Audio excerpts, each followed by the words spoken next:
AK, coming to you with a new segment because, you see, I'm what some would call a prolific, obsessive, and somewhat mad deck builder. It's an addiction. For real. Ask Josh, Kevin, the Discord, I swear. I can't stop brewing sometimes. So, I have brewed up a lot of potential decks. And I mean a lot. Most of them are spur-of-the-moment ideas that send me into a full-on brainstorm mode, you know? So, I thought, why not put that huge library of libraries to work and build my own pods? Groups of decks designed specifically to play against each other, and balanced accordingly, to allow for well-placed games of Magic. A self-contained game atmosphere, if you will. Similar to a board game. This video is going to be a bit different from our usual stuff. Essentially, I'm bringing you 4 deck techs in one video, plus a bit of a playstyle breakdown too. These decks are designed to play against each other, so that everyone feels like they've done something with the game. Think Commander Precon, but at nearly any power level, gimmick, or theme I want to bring to the table. That being said, I tend to build for flavor over function, so building pods based around a theme appeals to me on a spiritual level. Anyway, I want to bring you 4 commanders I found fit well with each other. First out, we have Extus, Auric Overlord, and Awaken the Blood Avatar. At the head of a deck I like to call Transformation Nation. I chose Extus for the value of their Magecraft ability, as well as the added value of being a spell with a cost reduction element on the flip side that can transform the board state. This deck wants to turn the tables and use polymorph effects and board wipes to turn a profit. Think indomitable creativity, creative technique, reality scramble, and divergent transformation. Featuring a very nice assortment of token generators and a horrifying creature package. Next up, we have Gyome, Master Chef, at the head of Gyombolaya, Demon Style. I want to shout out the Discord for helping me brew up this janky Shadowborn Apostle deck. It has a very unique strategy in Commander, as it uses cards that want you to have a ton of creatures with the same name. I thought of using Relentless Rats or Rat Colony as the meat of the deck, but I'm a simp for Demon Tribal, and I've always loved Shadowborn Apostles. So, it seemed the more obvious choice for me. But then again, Ratatouille style has a ring to it, you know? We've also got Killian, the Ink Duelist, at the head of my Killian Academia. A spell-slinging silver-quilled deck, using Heroic, that has a strong creature package paired with enchantments and auras that make for strong single-target removal, combat tricks, and the occasional one-hit kill. Open mana is deadly, especially with Killian on the battlefield. It can make him very tricky on defense and deadly on offense. And last up, we have Tanazir Quandrix, at the head of an... I called it a Painful Quandary. It really took me a long time to think of a name for it, but Josh helped me here. We were just talking about it and I was like, yeah, a Painful Quandary. Because this deck is the most forwardly aggressive deck in the pod, as its main focus is combat damage from evasive creatures and using its commander to buff them up to base 4/4s and swinging with the team. It's a wide weenie type of playstyle that can pay off with less creatures because of the commander's ability. The philosophy behind this deck is to flood the board with problems and hope our opponents can't find enough answers. Next up, I want to talk about the focus of the pod. This pod has been designed to play a creature-based game. It wants flashy combats that play on the inherent strategies of the deck. There are 2 decks based around having a ton of creatures. That's Gyome and Quandrix. So they also run mostly single-target removal in ways to enhance their creature package. The deck that focuses around big threats and mass removal is Extus, because a near-empty board and 1 or 2 huge threats is what it wants. The last deck uses a moderate amount of creatures and a solid control package, and that's Killian.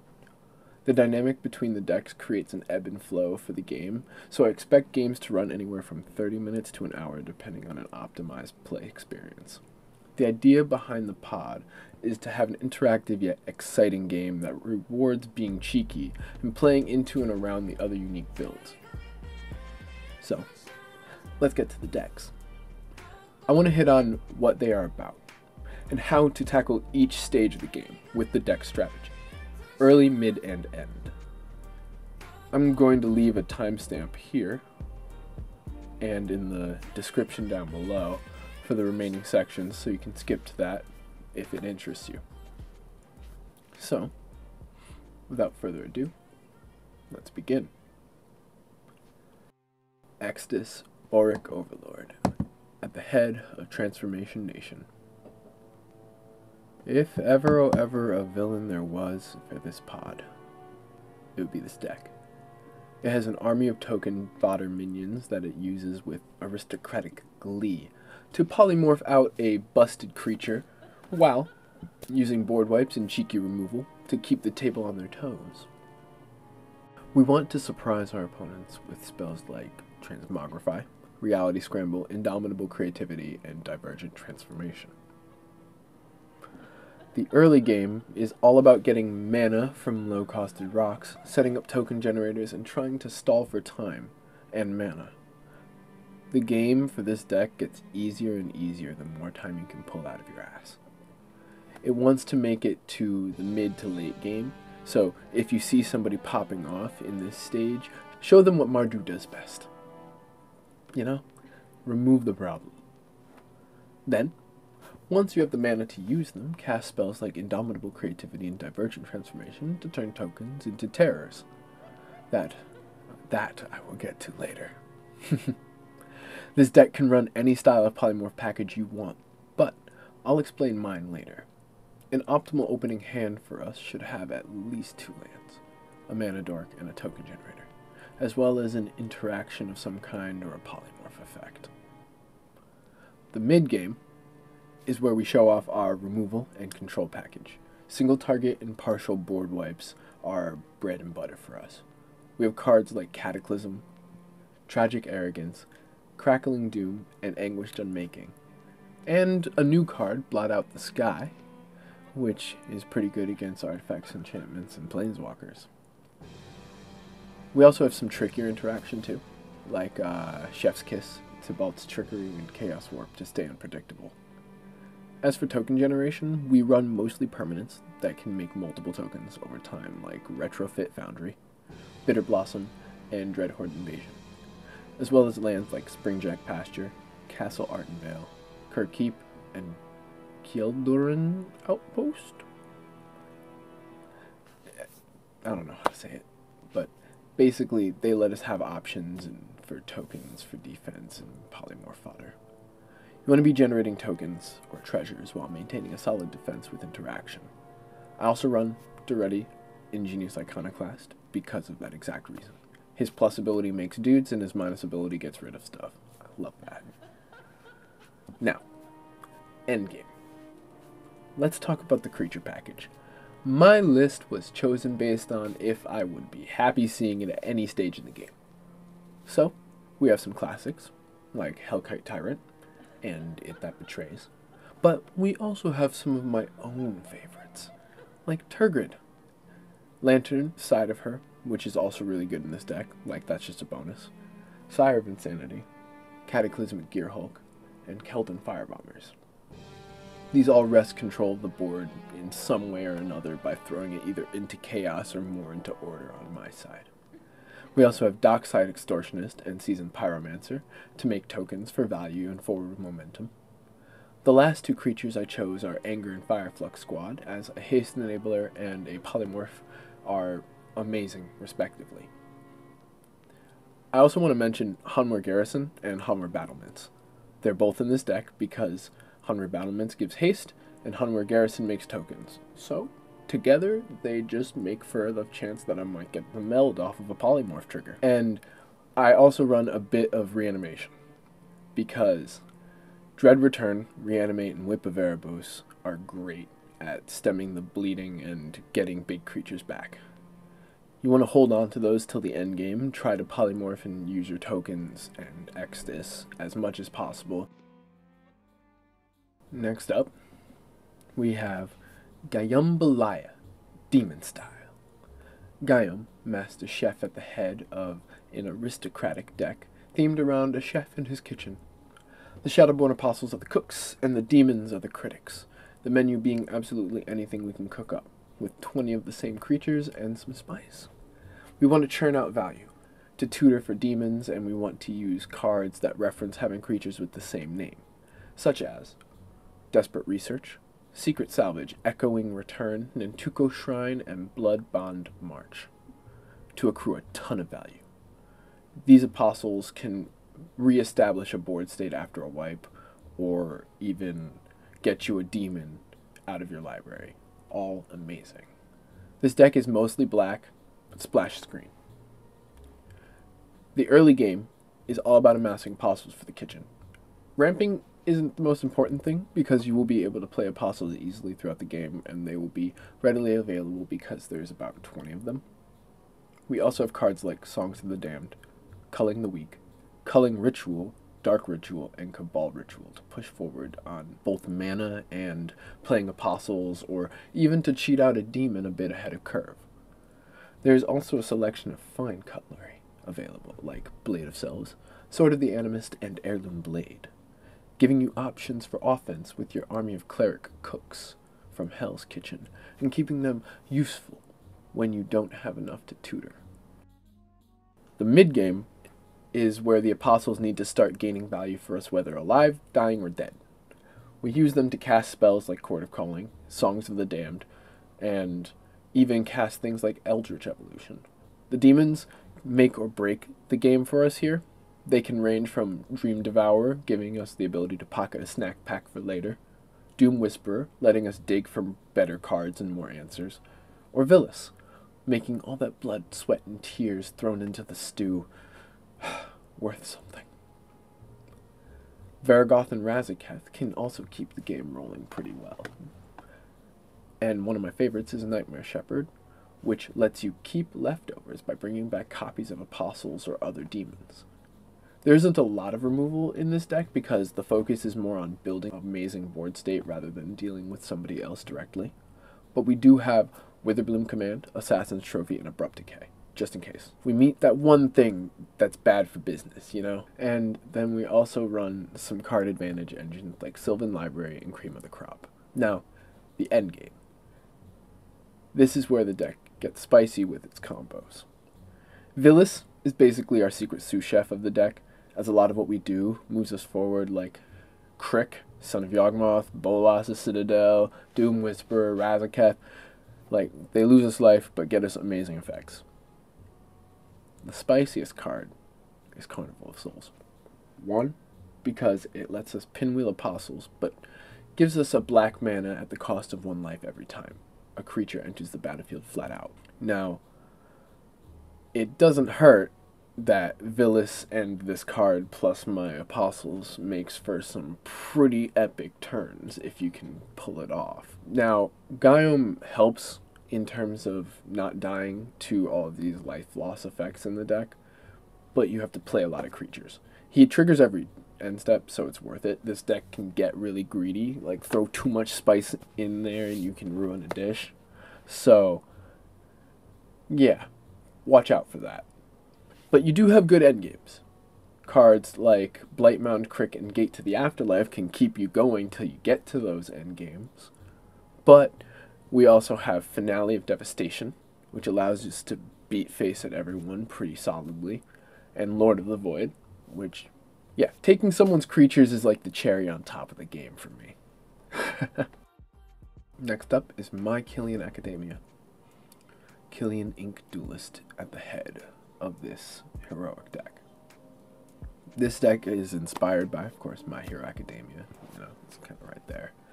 And it's a heroic enchantress deck that is very effective with very few creatures that are mostly stacks pieces.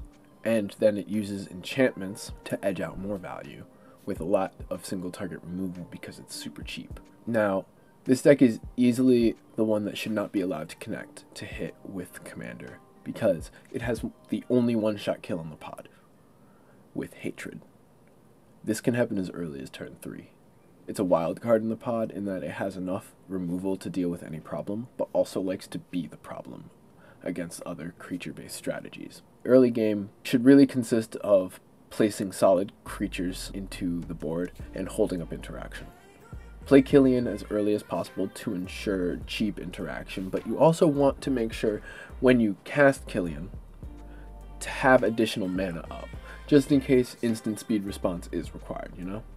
Might as well. Look out for cards like Hero of Iroas and Shram, who can get you insane value for cheap out of some of your enchantments. We also want some stacks in the early game to slow down the go wide strategies.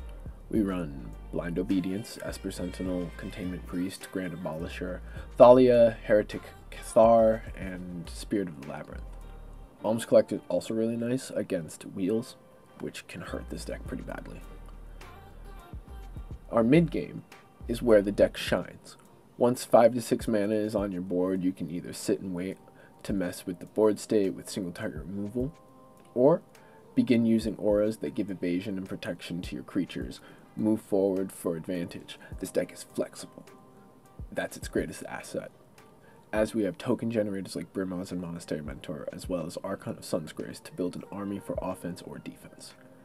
We also want to look to put commander damage on players, as Killian can be extremely dangerous in the endgame.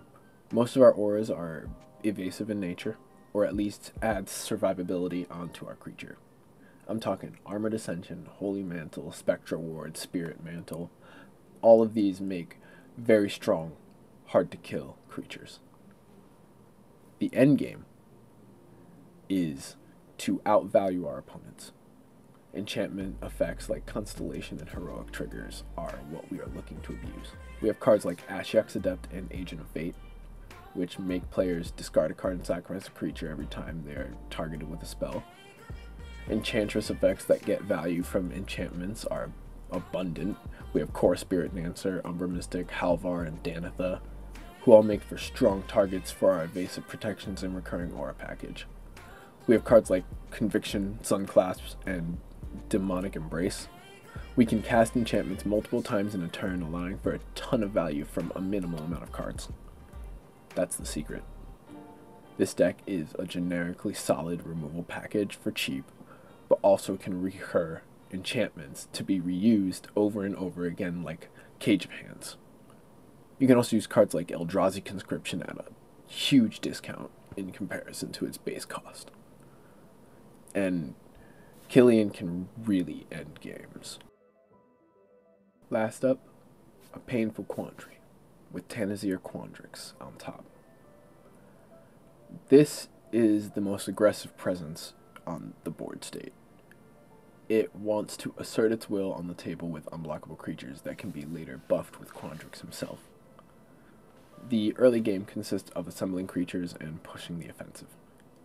Most of the creatures we play are mana dorks and low power evasive creatures like Invisible Stalker and Gingerbrute. But not all of our creatures are small fry evasive doofs and glorified mana rocks.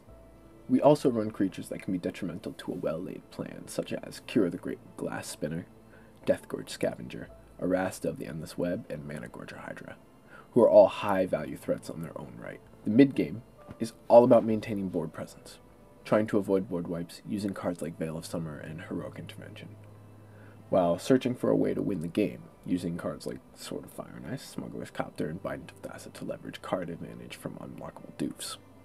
Use Over and Frostfang, Toski, and Edric to get value. This is also the point of the game where we try to leverage value from our low-cost dudes. We have Neoform, Eldritch Evolution. They find bigger threats. We have 7 cards that act as draw card engines on hit, so try to edge out as much value as you can. Bringing us to our end game. It's to assassinate players with low life. This deck is the assassin. Like, Killian has the one-shot kill, but this deck will actually assassinate you because you can't stop it. We have Finale of Devastation, Pathbreaker Ibex, Beastmaster Ascension, and Karn's Temporal Sundering. If I can't do it this turn, I'll do it in the next. We run a ton of cards that buff our creatures outside of just our commanders, so we can do a lot of damage right out of the gate. We have cards like Blackblade Reforged, Sword of War and Peace, and Ronos' Monument. These are strong cards that help end the game swiftly. Equipping Tanazir it's awful. I chose the color breakdown here because I wanted each color present and for the balance to be around board state and controlling that. I also wanted to showcase some elements of colors I don't see often, like Polymorph and Mardu and some same name tribal, you know? In the end, I balanced it to be fun by my standards, which is very creature heavy usually. I like creatures. I can think they're one of the more dynamic things about this game, so I want to use them. But we want to see it so that nobody feels like they didn't do something in the game. Was that a triple negative? Yeah, I think you get what I mean. I want the game to be fun for everybody. And I don't want someone to feel left out based on power level or not being able to afford a deck. I always recommend proxies for decks. You aren't always sure about, and I also recommend proxies for this, if not all future pods, because I build them based on an internal meta. If I start with a high power deck worth a few $1,000s, I will balance the others according to that value. I want it to be a fair assessment, a fair balance between decks.